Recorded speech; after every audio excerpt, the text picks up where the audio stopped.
বন্ধুরা, তোমরা সবাই ভালো আছো তো? আজকের রেসিপি হলো চিকেন দিয়ে মুখরোচক খাবার।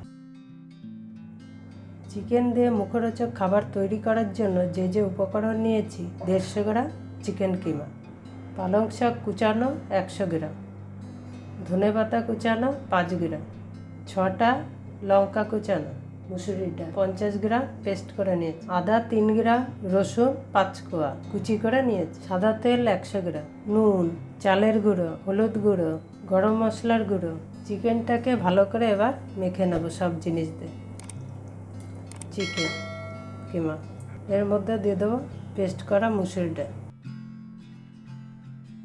পালং শাক,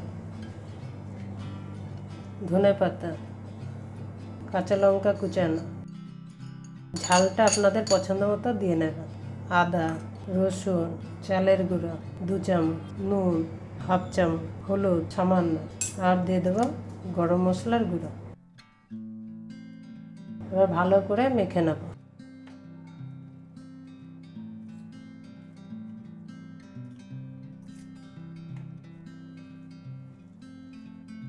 মেখে 10 মিনিট রেখে দেবো ঢেকে।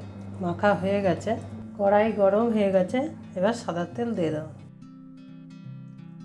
তেল গরম হয়ে গেছে, এবার এর মধ্যে মেখে রাখা দিয়ে দেবো চিকেন।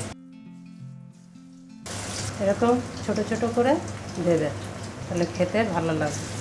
বাড়িতে এরকম ছুটির দিনে বানিয়ে খাবে, খুব ভালো লাগবে। বিকেলে মুড়ির সাথে এমনি শুধু তোমরা খেয়ে দেখবে করে। আমি যেমনভাবে করছি এরকমভাবেই করবে। এক পিঠ ভাজা হয়ে গেছে, আর এক পিঠ ভেজে নেব, লাল করে ভেজে নেব, নাহলে ভিতরে কাঁচা থাকবে। খুন্তি দিয়ে এরকম সবগুলো একটু নেড়ে দেব, তাহলে ভালোভাবে ভাজাটা হবে। এটা যে কোনো ডাল দিয়েই তোমরা করে খেতে পারো।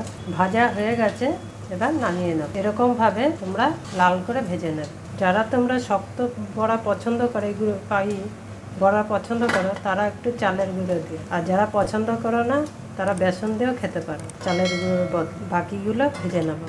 চিকেন দিয়ে মুখরোচক খাবার তৈরি হয়ে গেছে পরিবেশনের জন্য। পুরো ভিডিও দেখার জন্য ধন্যবাদ।